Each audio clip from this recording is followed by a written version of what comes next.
guys, welcome to a strange reading vlog because I thought I would never read this book, but I got a copy for $4.99 in hardcover, so I guess we're reading The Invisible Life of Addie LaRue.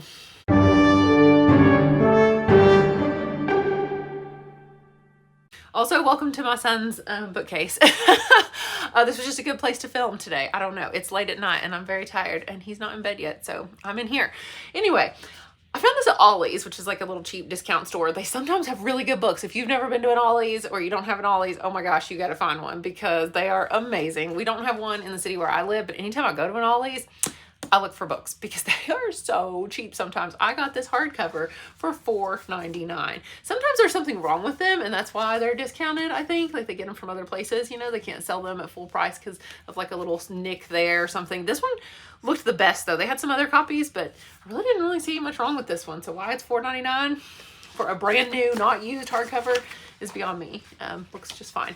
Anyway, so I did not think I'd ever read this book because I do love V.E. Schwab. I say that, but do I? Like, I love Vicious and Vengeful, but I'm not a huge fan of some of her other books. I liked the first Darker Shade of Magic book, did not like the other two in that series, or really the fourth one that kind of came out that's like a new one and that kind of started a new series. I didn't really like that one. I also really did not like Barry R. Bonds and the Midnight Soil, which this one's been compared to the point that I DNF'd Barry R. Bonds and the Midnight Soil. So I don't know if this is the book for me. I'm just going to go into it knowing it's kind of literary fiction more so than fantasy. I mean, I know some historical and stuff too, and obviously there's a fantasy element, but I feel like it's going to be more about other things and the themes of it and stuff and the characters and not so much about like the fantasy element. So I'm just going to go into it knowing that, but I do know I love V.E. Schwab's actual writing style. So there's that. I just thought it'd be cool to vlog the process of this because it is such a popular book and I'm just very curious if I'll like it. So I'm gonna go get started and we'll see what I think.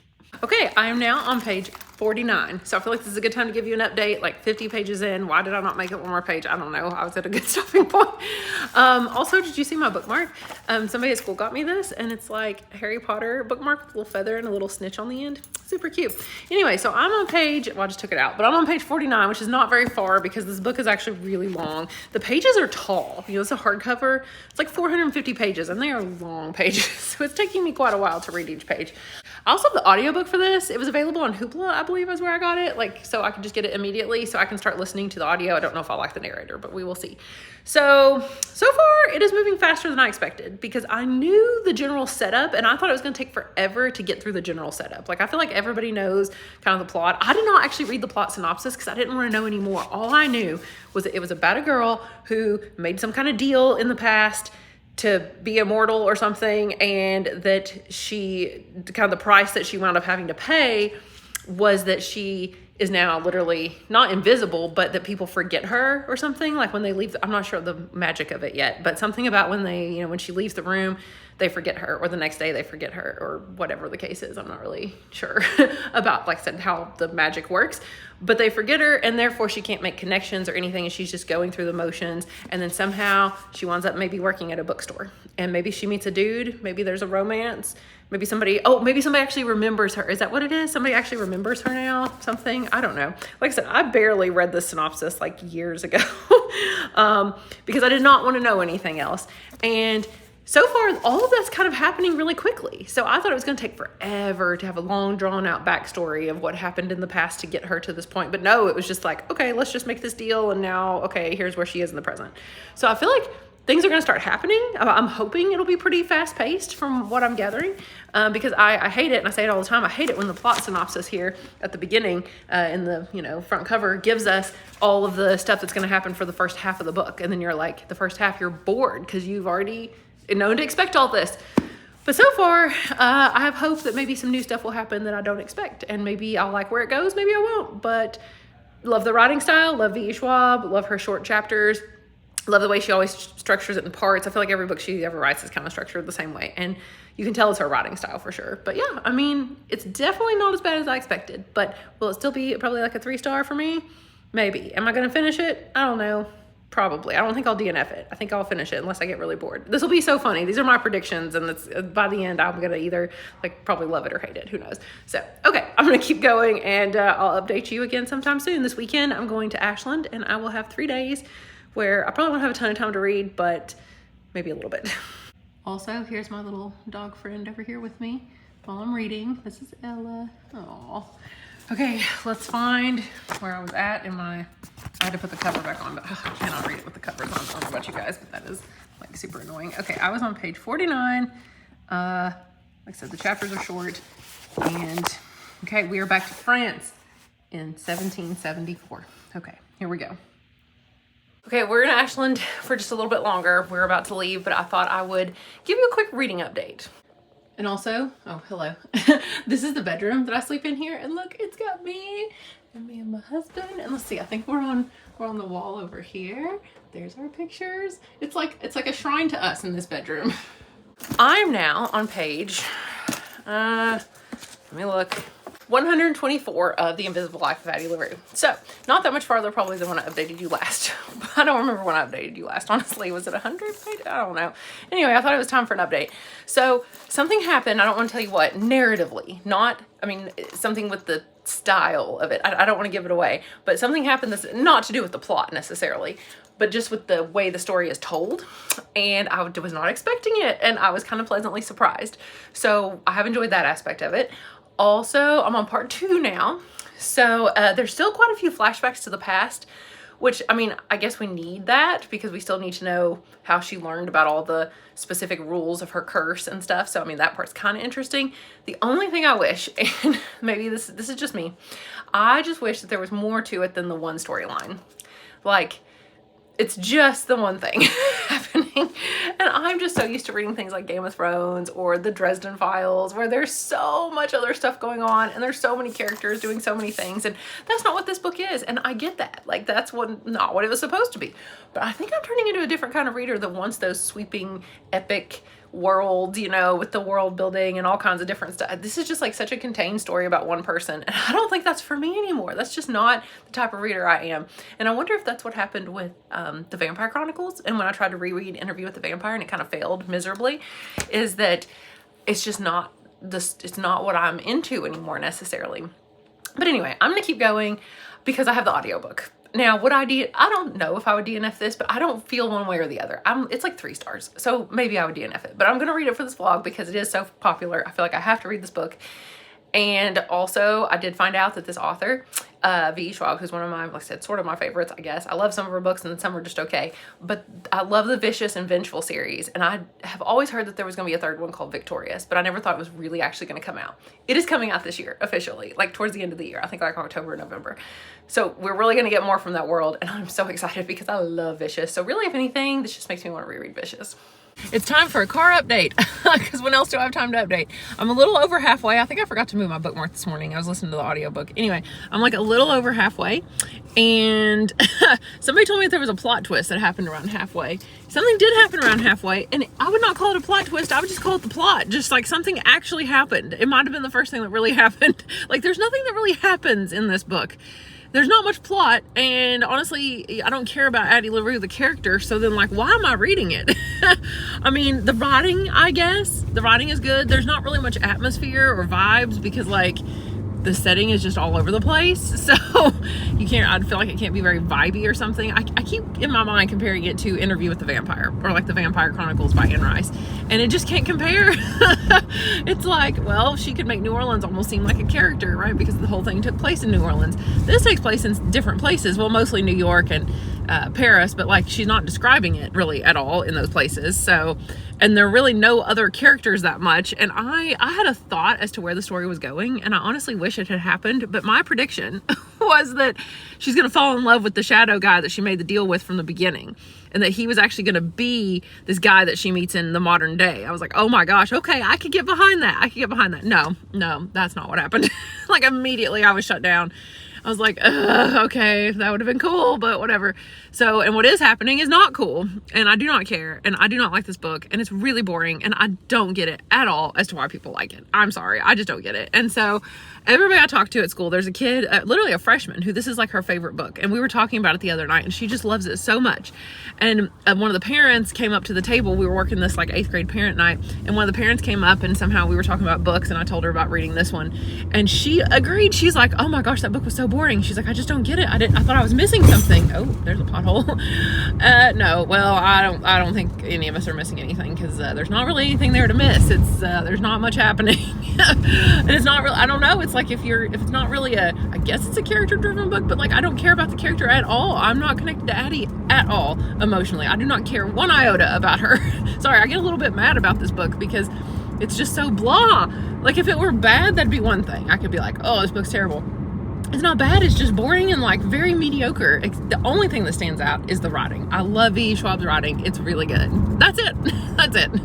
So I'm going to finish this book probably pretty soon, because we're about to have the snowpocalypse is coming. The storm of all storms, with our 14 inches of snow we're supposed to get, and ice and power outages, and oh gosh, I don't even want to think about it. I'm scared thinking about it, but we're supposed to get all that, and it's coming tomorrow, so I'll be home from school for like a week, at least a week, because then there's more snow coming. I'm going to be out of school forever at this point, so I'll have a lot of time to read, and I'll be finishing Addie LaRue probably pretty soon. Oh boy, do I have news for you all. I am 70% exactly done with this book. I'm on page 317, and I am DNFing it. DNFing it at 70%. I know that probably kills some people. It used to kill me. I used to be one of those people that had to finish a book, and now I once DNF'd a book at 90%. I DNF'd The Bear and the Nightingale because it was so boring, and so I cannot do it any longer. And the main reason that I'm DNFing this book, I mean, kind of two reasons really, is one, I am reading 12 Months right now by Jim Butcher. This is book like 18 or whatever we're on now, I think, of the Dresden Files series. And of course, I love this book so much. I love all the Dresden Files except for the last two, wherever they are over here. Yeah, Peace Talks and Battleground, not the best. Anyway, I'm on page almost 300 of this book, and I'm probably going to finish it here today or tomorrow. But this book is, I'm just having so much fun with it. So I realized what it feels like to read a book you're enjoying, and now I can compare it to this. So maybe if I wasn't reading one of my favorite series of all time ever, possibly my favorite or second favorite character in all of literature, if I wasn't reading that at the same time, maybe I wouldn't realize how just blah this one is. But now there's such a contrast between the two that I'm like, oh, this is a problem. So the other reason I'm DNFing it, so first reason is because I am enjoying the other book so much better. It made me realize how much I'm not enjoying this one. And then the second reason is because I'm actually mad at the fans. I'm mad at the fans of this book. It's not the book's fault that it became, so popular and became this BookTube darling or Book Talk or whatever it's on. It became a #1 bestseller. It was not probably, I'm assuming V. Schwab did not just suddenly expect that this was going to be her best-selling work. I enjoyed some of her other books so much more. Darker Shade of Magic, Vicious, Vengeful. Those are so much better books in my opinion. And they're not super popular, right? Yes, there's a corner of BookTube, sure. But the general public probably has not really heard much about Vicious or Darker Shade of Magic or whatever. But everybody's heard of this book. It's everywhere. And I don't know that she intended this to be, maybe she did. Somebody said it was like her magnum opus or whatever. But did she intend it to be? I don't know. I think it's the fans, the people found this book. And they took up with it for some strange reason. And they're the ones that made it so popular. And so I'm mad at them for thinking that this was a good book. Because it's not. This is not a good book, guys. It's not good. Okay, there are so many reasons I don't think it's good at this point, but the main reason is because I don't care about Addie LaRue. If I don't like the main character or care about her, it's not that I dislike her. I feel nothing. I feel absolutely nothing about what is happening to her. And she's just kind of cold and has no personality at all. And her backstory was such that I didn't get a chance to connect with her when she was still mortal, because this happens at the very beginning where she makes the deal with the shadow demon thing. She makes that deal really early on, and so we don't get connected to her when she's mortal. So now that she's immortal, I really don't care. So at least now I'm going to compare it a lot to the Vampire Chronicles. I feel like V.E. Schwab's really likes the Vampire Chronicles and Interview with the Vampire, because Bury Our Bones in the Midnight Soil was giving me those vibes too.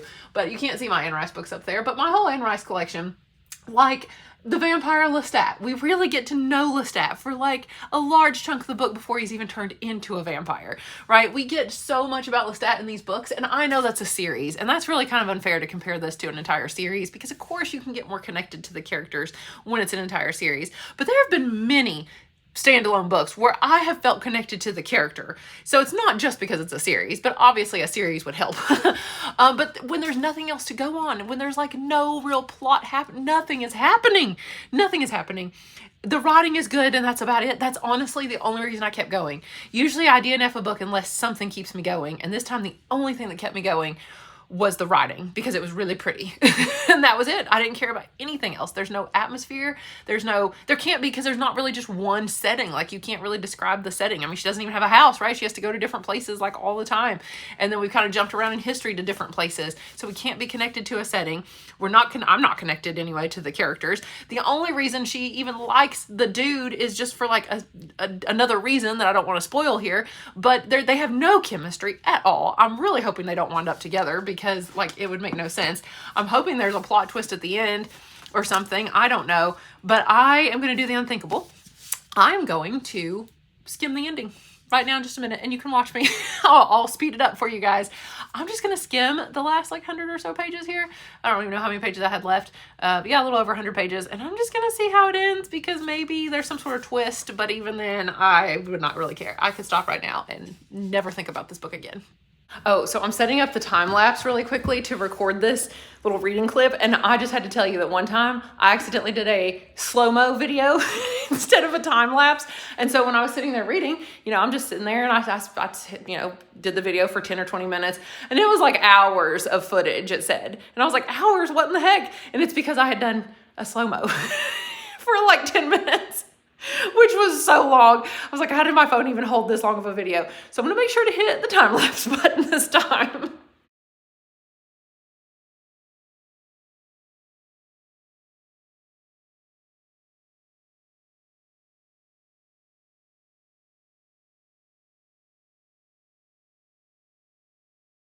I did it. I finished skimming. Sorry, this is like such a weird angle, I feel like.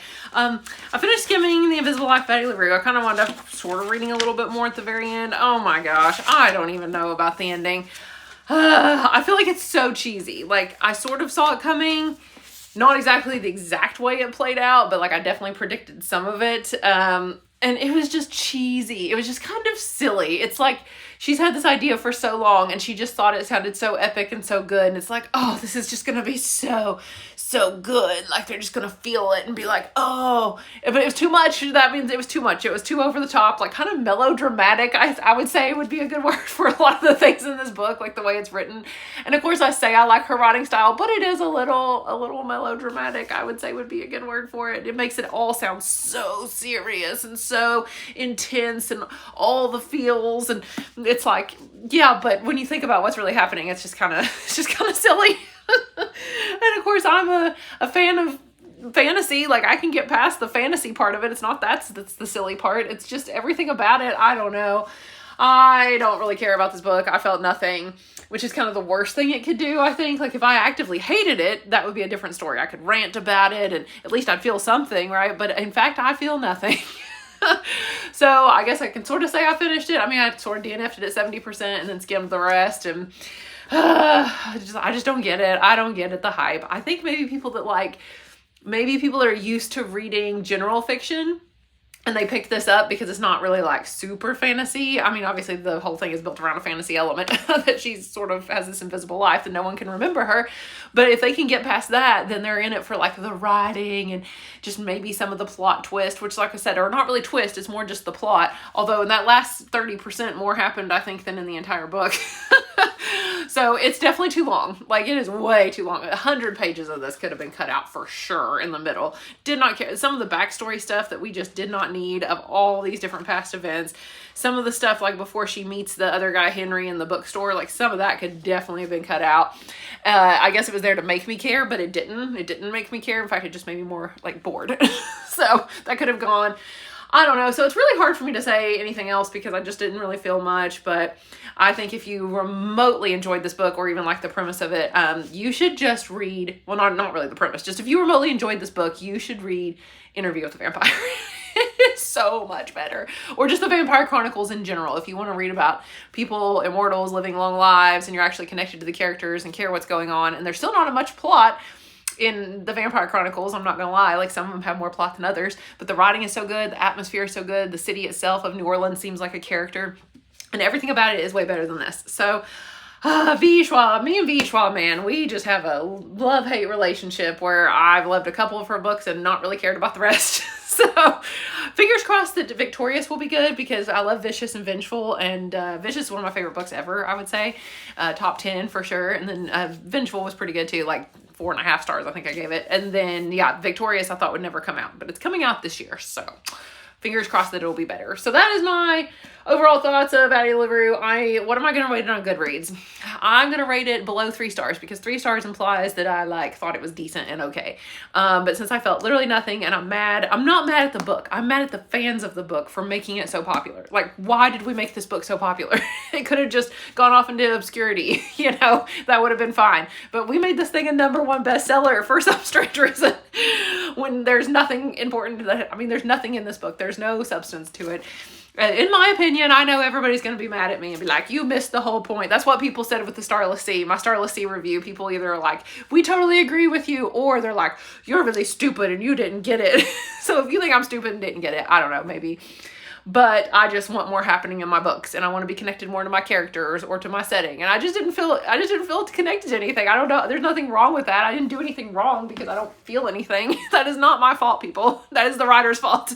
Anyway, all right. So let me know down below if you disagree, if you agree, whatever. And are you going to read any more V. Schwab too? So anyway, thank you guys so much for watching this really random video, and I will talk to you again soon. Bye.